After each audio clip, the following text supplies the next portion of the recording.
झारखंड में भ्रष्टाचार के खिलाफ बीजेपी का प्रदर्शन जारी। सभी प्रखंडों में जाकर हेमंत सरकार के खिलाफ कर रहे नारेबाजी। कहा इस सरकार के कार्यकाल में विकास की गति धीमी। बोकारो में भी बीजेपी ने किया धरना प्रदर्शन। 4 प्रखंड कार्यालय के कार्यकर्ताओं ने तोड़ा मेन गेट। बिरंची नारायण ने कहा प्रदर्शन के दौरान गेट तोड़ने से किया इनकार। दुमका सदर प्रखंड मुख्यालय पर बीजेपी ने निकाला आक्रोश मार्च। पूर्व सांसद सुनील सोरेन मार्च में रहे मौजूद। कार्यकर्ताओं ने सरकार के खिलाफ जमकर निकाली भड़ास। रांची में ग्रामीण विकास मंत्री दीपिका पांडे सिंह ने लगाया जनता दरबार। कांग्रेस कार्यालय में सुने लोगों की समस्याएं, तत्काल समाधान का दिया आश्वासन। अंगीभूत कॉलेजों में इंटरमीडिएट की पढ़ाई अचानक बंद करने का विरोध। छात्रों ने उपायुक्त कार्यालय का किया घेराव। प्रदेश सरकार के खिलाफ जमकर की नारेबाजी।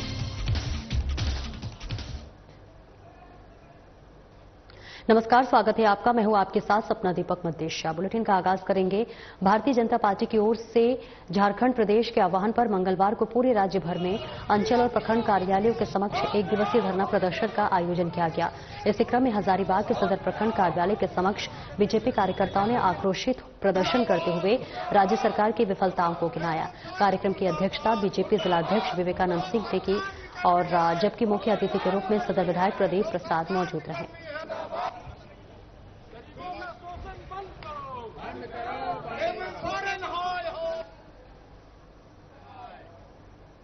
धरती आबा जन भागीदारी अभियान के अंतर्गत प्रोजेक्ट जागृति के तहत मंगलवार को जिले के सभी प्रखंडों में रक्तदान शिविर का आयोजन किया गया। इस अवसर पर राजमहल सांसद विजय कुमार हांसदा और जिला वन प्रमंडल पदाधिकारी सौरभ चंद्रा ने पुराना सदर अस्पताल पाकुड़ में स्वयं रक्तदान कर दूसरों को भी प्रेरित किया। मौके पर सांसद ने कहा कि रक्तदान से हम किसी का जीवन बचा सकते हैं। यह सबसे बड़ा मानव सेवा का कार्य है। हर स्वस्थ व्यक्ति को इस पुण्य में भागी बनना चाहिए। बताते चले कि रक्तदान शिविर का आयोजन पुराना सदर अस्पताल पाकुड़ सहित हिरनपुर, लिट्टीपाड़ा, अमलापाड़ा और महेशपुर और पाकुड़िया के सामुदायिक स्वास्थ्य केंद्रों में किया जाना था। बहुत अच्छा, निरंतर आपका रक्तदान हम भी करते आ रहे हैं और बाकी सभी हमारे जो जिला के वासी हैं यहाँ पे आज आपके डीएफओ साहब ने भी रक्तदान किया और मैं सबको ये प्रोत्साहन करूंगा कि वो रक्तदान करें। एक तो उससे जो ब्लड बैंक में लगातार एक रेगुलेशन भी होता है, साथ ही साथ ब्लड देने से अपने आप में भी एक नई ब्लड संचार होना, नए आपका ब्लड बनना वो भी होती है। तो लगातार सबों को ब्लड डोनेशन करना चाहिए। हजारीबाग पुराने कलेक्ट्रेट के समक्ष धरना स्थल पर हाड़ी समाज के लोगों ने अपनी 7 सूत्रीय मांगों को लेकर 1 दिवसीय धरना दिया। यह धरना हाड़ी जाति विकास मंच के बैनर तले दिया गया, जहां धरना पर बैठे समाज के लोगों ने सरकार से भूमिहीनों को 5 डिसमिल जमीन उपलब्ध कराने के अलावा आवासीय और जाति प्रमाण पत्र बनाने के साथ साथ 7 सूत्रीय मांगों को रखा। इसे लेकर उपायुक्त को ज्ञापन भी सौंपा गया। पूरे झारखंड स्तर हाड़ी जाति विकास मंच के बैनर तले हम लोगों ने धरना प्रदर्शन किया है। ये हमारी 7 सूत्री मांगे हैं जो कि हमारे झारखंड सरकार से है और आज हम लोग धरना पे बैठे हैं। हमारे हजारीबाग के उपायुक्त महोदय के द्वारा ये 7 सूत्री मांगे डीसी सर को हमारी मांगे हैं, जो कई वर्षों से हमारे हाड़ी समाज भूमिहीन है, उन्हें 5 डिसमिल जमीन का उपलब्ध करवाया जाए और हमारे समाज जो हाड़ी जाति समाज है, पूरे झारखंड में जाति और आवासीय बनना मुश्किल हो रहा है। इसलिए सरकार से निवेदन है कि हाड़ी जाति जो हम लोग हैं, जो भूमिहीन है, उसे भूमि उपलब्ध करवाएं और हमारे जाति और आवासीय प्रमाण पत्र बनाने का कार्य करें। 11 जुलाई से शुरू हो रहे राजकीय श्रावणी मेला की तैयारियां जोरों पर है। देवघर उपायुक्त के निर्देश पर मंगलवार को जिले के डीडीसी पीयूष कुमार सिन्हा और एसडीओ रवि कुमार ने सभी कार्यपालक अभियंताओं के साथ कांवरिया पथ का निरीक्षण किया। इसमें कांवरिया पथ से अतिक्रमण को हटाने, बिजली व्यवस्था को दुरुस्त करने, सड़क चौड़ीकरण करने के अलावा देवघर और बांका की सीमा दुम्मा और खिजुरिया में लगे तोरणद्वार को नए स्वरूप में बनाने को लेकर कवायद शुरू की गई है। बताया गया है कि आने वाले श्रद्धालुओं की सुविधा के लिए सभी तैयारियां की जा रही हैं। के लिए पार्किंग हो गई या फिर जो कांवड़ जाते हैं उनके लिए जो सुगम रास्ता हो गया, जो ROW हो गया, बीच में कोई व्यवधान ना रहे, प्लस जो भी बेस्ट फैसिलिटी उनको उपलब्ध कराई जानी चाहिए वो हम लोग कोशिश कर रहे हैं कि हम लोग उपलब्ध कराएं। शौचालय हो गया, पेयजल हो गया, प्लस जो सड़कों के साइड में कुछ अतिक्रमण रहता है उनको हटाने का काम हो गया। तो यही सब चीजें देखी जा रही। दो कंवरिया पथ में 2 पॉइंट्स पर, एक दुम्मा बॉर्डर जो है जहां झारखंड बिहार का बॉर्डर लगता है, दूसरा खिजुरिया जहां पे मोहनपुर वाले मेन रोड से मिलता है। दोनों जगह पे तोरण द्वार सैंक्शनड है। वो उसका जो बहुत सारे टाइल्स और प्लेट्स उससे निकल आए थे जिससे उसकी खूबसूरती खराब हो गई, तो उसे योजना के तहत इस बार सैंक्शन कर लिया गया है। पूरी तरीके से नए टाइल्स उस पर लगाए जाएंगे, पूरा नया साफ सफाई करके बिल्कुल अच्छा चमकदार दिखेगा आपको। और एक सुविधा के साथ साथ दिखने का भी जो एहसास होता है, एस्थेटिक्स जिसे हम लोग बोलते हैं, उस पर भी थोड़ी ध्यान दी जा रही है इस बार। तो पेंटिंग डेंटिंग जितना भी है स्पेशल डिवीजन को दिया गया है। 5 लाख रुपए का इनामी नक्सली फिरोज अंसारी को गुमला पुलिस ने गिरफ्तार किया है, जो कि प्रतिबंधित उग्रवादी संगठन जेजेपीएम का सक्रिय सदस्य है। दरअसल पुलिस को सूचना मिली थी कि बिशनपुर थाना क्षेत्र के चाम घाघरा जंगल में फिरोज अपने दस्ते के साथ किसी बड़ी वारदात की तैयारी में है। सूचना के बाद पुलिस ने उसे घेराबंदी कर पकड़ लिया। साथ ही उसके पास से एक 303 राइफल, 200 राउंड 303 की जिंदा गोली, 150 राउंड 7.62 mm की जिंदा गोली, 3 स्मार्टफोन, 2 कीपैड मोबाइल, 2 डायरी सहित अन्य सामान बरामद हुआ।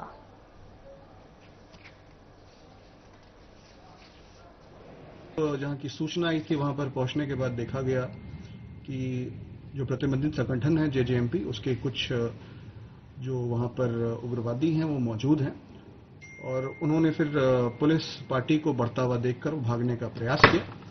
उसी क्रम में एक व्यक्ति घिर गया और उसको अरेस्ट कर लिया गया। उनके पास से हम लोगों को एक हथियार मिला जो कि आप लोगों के सामने रखा हुआ है 303, और एक पिट्ठू बैग जैसी एक चीज उनके पास से उपलब्ध हुई। उसमें कई राउंड्स गोलियां हम लोगों को प्राप्त हुई। जब इनसे पूछा गया तो ये हथियार और गोलियों के बारे में उन्होंने कोई संतोषजनक जवाब नहीं दिया। जब और कड़ाई से इनसे पूछताछ हुई तो उन्होंने अपना नाम फिरोज अंसारी बताया, जो कि जेजेएमपी संगठन में सब जोनल कमांडर के रूप में चिन्हित हैं। इनके ऊपर 5 लाख रुपए का इनाम रखा गया था। इनको अरेस्ट किया गया और इनके पास से जो भी सामग्री बरामद की गई है, जैसे कि मैंने बताया, एक हथियार 303 मिला है और लगभग 200 राउंड 303 के मिले हैं और 150 राउंड्स 7.62 के मिले हैं। साथ ही साथ कुछ मोबाइल फोन्स मिले हैं, कुछ नोटबुक मिला है। उन सभी प्रदर्शकों को आज हम लोग प्रदर्शकों के साथ जो व्यक्ति फिरोज अंसारी सब जोनल कमांडर जेजेएमपी को अरेस्ट कर हम लोग आगे फॉरवर्ड। जमशेदपुर के कुख्यात अपराधी निसार हसन उर्फ निशु को जेल भेजने से पहले जिला पुलिस ने मानगो गोलचक्कर से एमजीएम अस्पताल तक पैदल मार्च कराया, जिससे कि लोग ये समझ सके कि ये वो अपराधी है जिसने हत्या जैसे कई जघन्य अपराध को अंजाम दिया है। निसार पर पवन यादव की हत्या और राजेश सिंह पर गोली चलाने का आरोप है। इसके बाद वो भारत छोड़कर बहरीन चला गया था। जैसे ही वो बहरीन से भारत लौटा, उसे दिल्ली एयरपोर्ट पर दिल्ली पुलिस ने गिरफ्तार कर जमशेदपुर पुलिस के हवाले कर दिया।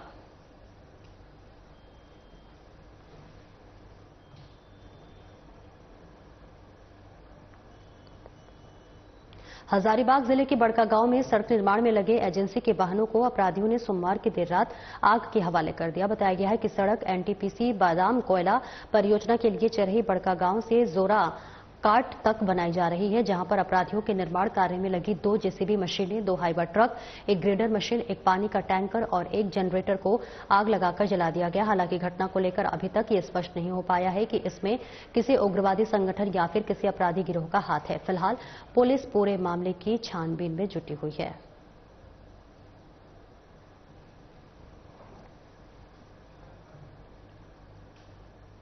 झारखंड सरकार की ट्रैक्टर वितरण योजना के तहत तसर केंद्र परिसर में कार्यक्रम का आयोजन किया गया, जिसमें अलग अलग ट्रैक्टर कंपनी और कृषि यंत्र कंपनी ने प्रदर्शनी लगाई। इसके तहत जेएसएलपीएस की ओर से चयनित लाभुकों के कृषि यंत्र और ट्रैक्टर को देखकर जानकारी ली गई। साथ ही सरकार की ओर से दी जाने वाली सुविधाओं और अनुदान के बारे में भी जानकारी जिला भूमि संरक्षण पदाधिकारी संजय राम की तरफ से लाभुकों को दी गई। मुख्यमंत्री ट्रैक्टर वितरण योजना के तहत है कि हम लोग आज यहाँ लोहरदगा जिला में जेएसएलपीएस के माध्यम से जो हम लोग सूची लिए थे, उसके माध्यम से हम अनुमोदन करते हुए आज हम लोग यहाँ पर डेमो के रूप में जितने भी कंपनियां हैं उनको ट्रैक्टर और साथ साथ जो सहयोगी जो कृषि यंत्र हैं उसको हम लोग यहाँ डेमो लगवाए हुए हैं।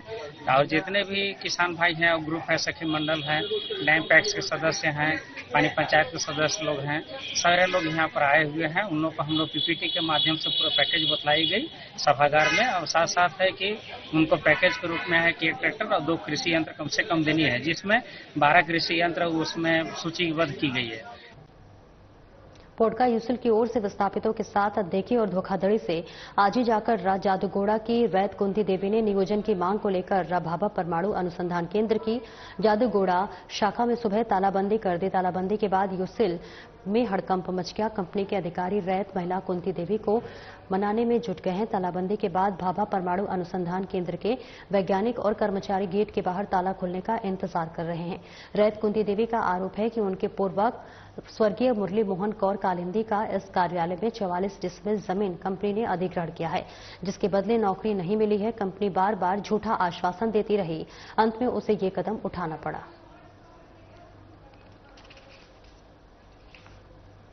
हम लोग बहुत साल से यहाँ पर विस्थापित कर करके अभी तक हम लोगों को कुछ नहीं मिला। बेटी को मिला था, उसको भी कुछ नहीं मिला। उसको बैठा दिया, 2 ठेकेदार में दिया था, बैठा दिया उसको। उसका पैर भी उसका ये हो गया था, कंपनी से मच्छर ये क्या बोलता फैलेरिया हो गया। अभी ससुराल में हो तो खुद काम नहीं कर पा रही, जमीन में रख करके पैर काम नहीं कर पा रही है। खेती का काम है बंगाल में, जानते हैं। मेरा बेटा पागल हो गया, उसका 4 बच्चा है, ऊपर से हम कैसे करके क्या चाहती है? हमको चाहिए अपना, मेरा पिताजी का पिताजी मर गया, डेथ केस का वो नौकरी चाहिए और जो जमीन गया उसका नौकरी चाहिए। सिमडेगा की कोलेबिरा पुलिस ने अवैध रूप से अंग्रेजी शराब बेचने के मामले में एक व्यक्ति को गिरफ्तार कर जेल भेज दिया है। सिमडेगा एसपी एम अर्शी ने जानकारी देते हुए बताया है कि कोलेबिरा थाना क्षेत्र अंतर्गत लचरागढ़ बरसलोया रोड स्थित एक घर में अवैध शराब बिक्री की गुप्त सूचना पर छापेमारी की गई। थाना प्रभारी शशि शंकर कुमार सिंह के नेतृत्व में की गई इस छापेमारी में भारी मात्रा में अंग्रेजी शराब के साथ एक व्यक्ति को गिरफ्तार किया गया है। गिरफ्तार आरोपी का नाम हरिश्चंद्र महतो उर्फ विकास महतो बताया गया। पुलिस अधीक्षक ने स्पष्ट कहा कि अवैध शराब कारोबार पर आगे भी सख्त कार्रवाई जारी रहेगी।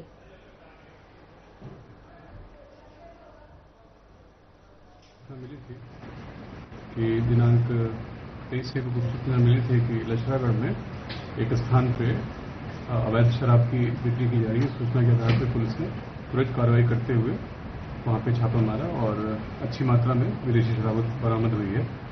और इसमें लचरागढ़ में बरसलोया रोड राम बगीचा में हरिश्चंद्र महतो और विकास महतो इनको गिरफ्तार किया गया।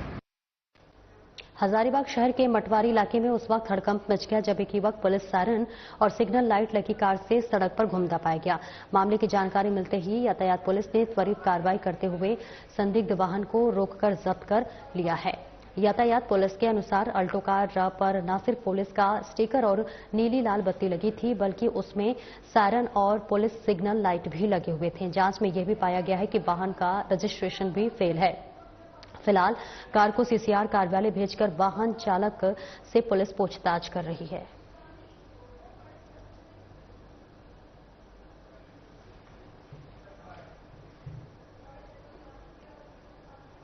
बीते 2 दिनों से रांची में भारी बारिश के कारण जल जमाव की स्थिति हो गई है। ऐसे में रांची नगर निगम की तैयारी को लेकर किया गया दावा पूरी तरह से फेल नजर आया। बारिश से हुए जल जमाव से लोगों का जीवन पूरी तरह से अस्त व्यस्त हो गया है। सड़कें पूरी तरह से जलमग्न हो गई हैं। वहीं बारिश का पानी लोगों के घरों में भी घुस गया है। रांची के लोग बारिश के कारण अपने घरों में कैद होकर रह रहे हैं। यहां तक कि सड़कों पर खड़ी गाड़ियां भी पानी की निकासी नहीं होने के कारण डूब गई हैं और रांची का अधिकतम इलाका तालाब में तब्दील हो चुका है।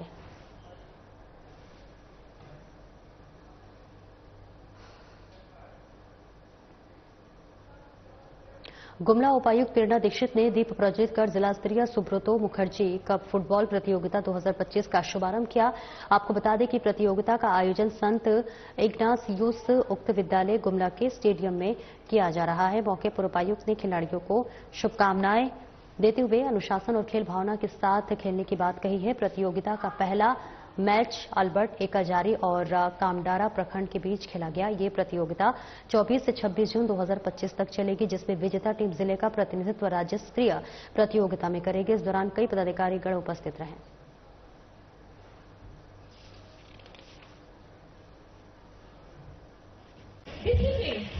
आपको स्पोर्ट्स डिसिप्लिन सिखाता है, कंसिस्टेंसी सिखाता है। कंसिस्टेंसी का मतलब हुआ लगातार अभ्यास करते रहना। अगर कोच ने टाइमिंग दिया है 5 AM तो वो 5:02 नहीं होना चाहिए, 5:05 भी नहीं होना चाहिए। सिमडेगा पुलिस अधीक्षक एम अर्शी ने टर्नआउट ऑफ द वीक कार्यक्रम के तहत सिमडेगा झूलन सिंह चौक में ट्रैफिक ड्यूटी पर तैनात आरक्षी गोविंद सिंह अखोरो को पुरस्कार तथा प्रशस्ति पत्र देकर सम्मानित किया। इस मौके पर एसपी एम अर्शी ने कहा कि उक्त पुलिस जवान की तस्वीर एक सप्ताह तक जिले के सभी थाना के सूचना पट पर लगाई जाएगी, जिससे कि इसे अन्य पुलिसकर्मियों को भी प्रेरित होकर बेहतर कार्य करें।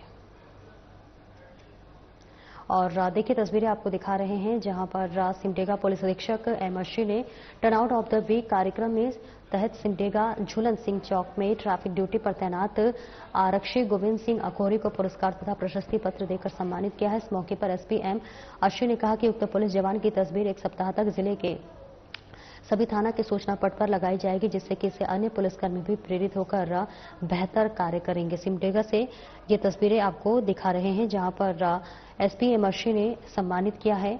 आरक्षी गोविंद सिंह अखोरी को सम्मानित किया गया है। टर्नआउट ऑफ द वीक कार्यक्रम का आयोजन किया गया, जिसमें तमाम लोगों की मौजूदगी नजर आई। इस मौके पर एसपी एम अर्शी ने कहा कि उक्त पुलिस जवान की तस्वीर एक सप्ताह जिले के सभी थाना के सूचना पट पर लगाई जाएगी, जिससे इन्हें अन्य पुलिसकर्मी जो है प्रेरित होकर बेहतर कार्य करेंगे।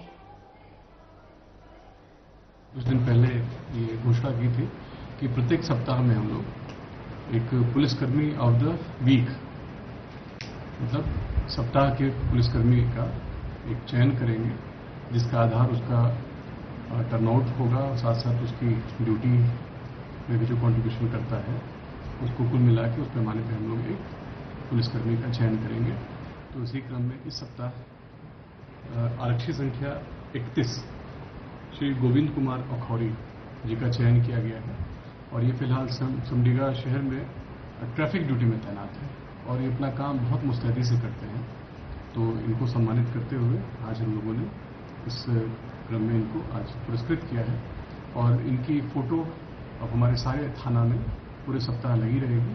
इसके बाद अगले सप्ताह जो पुलिसकर्मी का चयन किया जाएगा फिर उसकी भी फोटो हमारे सारे थाना की सूचना पट में लगाई जाएगी और ये पुलिसकर्मियों को बेहतर ड्यूटी करने, बेहतर टर्नआउट के लिए पुरस्कृत करने, उनको प्रोत्साहित करने के लिए इस पुरस्कार की अंगीभूत महाविद्यालय में इंटरमीडिएट की 12वीं कक्षा के स्थानांतरण और 11वीं के नामांकन में रोक के खिलाफ जिला उपायुक्त कार्यालय के समक्ष छात्रों ने प्रदर्शन किया। इस दौरान सैकड़ों की संख्या में छात्र छात्राएं उपायुक्त कार्यालय पहुंचे और घेराव करते हुए मुख्य सड़क को जाम कर मुख्यमंत्री हेमंत सोरेन और शिक्षा मंत्री पर निशाना साधा।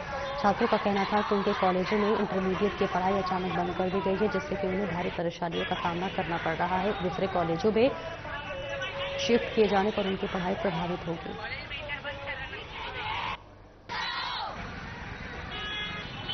हमारे यहाँ पे कॉलेज शिफ्ट करने के लिए बोल रहे हैं। हमारे कॉलेज में 12th की पढ़ाई बंद कर दी गई है, तो इसीलिए हम लोग यहाँ पर आए हैं ऑफिस में। क्या मांगे आप? मांगे कि हमें 12th की परीक्षा पढ़ाई भी करनी, डिस्टेंस और परीक्षा भी करनी। हम लोग की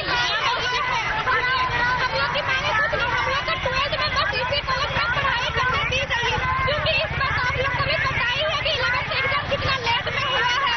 अभी अगर फिर से दूसरा कॉलेज तीसरा कॉलेज में ट्रांसफर होगा तो हम लोग पढ़ाई कब करेंगे सर? हमारे बच्चे पढ़ने के लिए तो हम लोग उतना ट्रांसफर नहीं कर पाएंगे, इसीलिए हम लोग को इसी कॉलेज में पढ़ने के लिए दिया है और हम लोग को कुछ नहीं। चास थाना क्षेत्र के बाईपास रोड स्थित आस्था ज्वेलर्स नामक दुकान में 4 हथियारबंद अपराधियों ने लूट की घटना को अंजाम दिया। अपराधियों ने दुकान के मालिक और स्टाफ को गन पॉइंट में लेकर सोने के जेवरात सहित नकदी लूट कर ले गए। लूट की पूरी घटना दुकान में लगी सीसीटीवी में कैद हो गई है। लूट कर भागने के क्रम में लुटेरे ने अपना एक हेलमेट दुकान में छोड़ दिया है। घटना के बाद पहुंची पुलिस ने जांच शुरू करते हुए अपराधियों को जल्द पकड़ने का दावा किया है। तो वहीं घटना की सूचना मिलने के बाद बोकारो के पूर्व बीजेपी विधायक बीरंची नारायण भी घटनास्थल पर पहुंचे। तो देखिए तस्वीरें आपको दिखा रहे हैं जहां पर बंदूक की नोक पर लूटपाट की घटना को अंजाम दिया गया है। थाना चास की क्षेत्र के बाईपास रोड स्थित आस्था ज्वेलर्स नाम दुकान में 4 हथियारबंद आरोपी ने लूट की घटना को अंजाम दिया है। आरोपी ने दुकान के मालिक स्टाफ को भी गन पॉइंट पर लेकर सोने के जेवरात सहित नकदी लूट कर फरार हो गए और इस बीच लूट की पूरी जो घटना थी वो दुकान में लगे सीसीटीवी कैमरे में कैद हो गई। सोने के जेवरात सहित नकदी लूट कर ले गए और ऐसे में लूट कर भागने के क्रम में लुटेरों ने अपना एक हेलमेट दुकान में ही छोड़ दिया, जिससे कि घटना के बाद पहुंची पुलिस ने जांच शुरू करते हुए आरोपियों को जल्द ही पकड़ने का दावा किया है। तो वही घटना की सूचना मिलने के बाद बोकारो के पूर्व बीजेपी विधायक विरंची नारायण भी घटनास्थल पर मौजूद रहे। तस्वीरें आपको दिखा रहे बोकारो से, जहां आस्था ज्वेलर्स की लूट की वारदात सामने आई है। सीसीटीवी कैमरे में पूरी घटना कैद हो गई है। मामले की जांच पड़ताल में पुलिस जुटी हुई है। बोकारो से ये खबर आपको बता रहे, जहां चास थाना क्षेत्र के बाईपास रोड स्थित आस्था ज्वेलर्स नाम दुकान में 4 हथियारबंद अपराधियों ने लूट की घटना को अंजाम दिया। अपराधी ने दुकान के मालिक और स्टाफ को जो है गन पॉइंट पर लेकर सोने के जेवरात सहित नकदी लूट कर फरार हो गए। लूट की घटना दुकान में लगे सीसीटीवी कैमरे में कैद हो गई और लूट कर भागने के क्रम में लुटेरों ने अपना एक हेलमेट दुकान पर ही छोड़ दिया, जिसके बाद से घटना पर पहुंची पुलिस ने जांच पड़ताल शुरू कर दी है। 4 लड़के आए थे और पहले बोले कि अंगूठी चाहिए, तो बोले क्या चाहिए, तो बोले चांदी का। तो बोले चांदी का अंगूठी नहीं रखता हूँ। तो फिर एक दूसरा लड़का जो लगाया था वो बोला कि अच्छा सोने का सामने का दिखा दीजिए। तो बोले अभी नहीं दिखाएंगे, हम 1 घंटे बाद दिखाएंगे। मेरा एक तो स्टाफ नहीं था, बोले 1 घंटे बाद दिखाएंगे। तो बोला नहीं दिखाना होगा। बोले ठीक है। तो उसके तब तक तो फिर निकाल लिया, वो जैसे मना किया फिर निकाल लिया रिवाल्वर। हाँ, मेरे सामने जो था उसको तो पूरा निकाल के वो लोड करके मेरे को टांग दिया। 4 आदमी टोटल थे अंदर। फिर बस वो भिड़ा दिया और सब लग गया लूटने के लिए। मेरा स्टाफ को जो था गेट पे उसको भी भिड़ा के उसको बैठा दिए, उसको भी रिवाल्वर टांग के बैठा दिए। बाद में तो जाते समय देखे कि बाइक से गए। कैश तो एक तो 100 का गड्डी था, 50 का 500 का गड्डी था और सामान तो अभी सब निकल गया, अभी तो कुछ देख नहीं पा रहा है। बाहर नहीं, लॉकर का नहीं है, खाली सब बाहर का गया है। बहुत ही दुखद है। आस्था जेवर में हथियारबंद लोग आते हैं और रिवॉल्वर पिस्टल भिड़ाकर सारा जेवरात चंपत हो जाते हैं लूटकर। पुलिस प्रशासन के लिए भी ये चुनौती है और मैं समझता हूं कि ये शर्म का विषय है कि अगर दिन दहाड़े इस प्रकार से जेवर दुकान में डकैती हो तो आम जनता का जीना मुश्किल हो जाएगा। लोग भय व्याप्त लोगों में हो गया है। मैं जिला प्रशासन से आग्रह करता हूं, एसपी बोकारो से आग्रह करता हूं कि एसपी साहब अविलंब अपराधियों को गिरफ्तार करें और गिरफ्तार करके जो माल है उसको रिकवर करें। सूचना मिला कि आस्था दुकान में लूट हुआ है। हम लोग आए, वेरीफाई किए, 4 लोग मिलकर लूट किए हैं और हम लोग कोशिश कर रहे हैं रिकवरी होगा। भीड़ भाड़ का इलाका है, बारिश हो रहा था, बारिश का फायदा उठाया है। बारिश में लोग निकले हुए नहीं थे दुकान से। इनका स्टाफ भी निकला है लेकिन वो हल्ला नहीं कर सका। हल्ला कर दिया रहता तो फिर हमको पकड़े भी जाते। हाँ, सीसीटीवी में सब कहते हैं। दुकानदार अभी जो है कुछ बताए नहीं है, वो अभी थोड़ा शौक में है। बताएंगे तो फिर हम लोग क्लियर करेंगे। सब जानते हैं कल चास मार्केट एरिया में एक ज्वेलरी शॉप में लूट की घटना हुई है। तो जिनके जो पीड़ित हैं, जो उस शॉप के मालिक हैं, उनके साथ हम बैठे थे। साथ में जो व्यापारी संघ के भी कुछ सदस्यगण यहाँ पर उपस्थित थे। तो सभी अपना अपना जो उनको मन में एक चिंता और भय है कल की घटना के बाद, वो अपना व्यक्त कर रहे थे और उसी में हम उनको आश्वासन दे रहे थे कि पुलिस जो है एकदम कल पूरी रात भर लगी रही है, मल्टीपल टीम्स अलग अलग जगह पे काम कर रही हैं और कि हम लोग प्रोग्रेस कर रहे हैं इस केस में और हमें लगता है कुछ अच्छा होगा। यही आश्वासन उन्हें दे रहे थे कि हमारी तरफ से किसी तरह की कमी नहीं रहेगी और बाकी उनसे भी हम रिक्वेस्ट कर रहे थे जो भी उनके पास इंफॉर्मेशन है जो हमारे लिए हेल्पफुल हो सकती है उसको जो है हमारे साथ शेयर करें ताकि हम और जितना जल्दी हो सके इस कांड को दे दें। फिलहाल इस बुलेटिन में इतना ही। नमस्कार।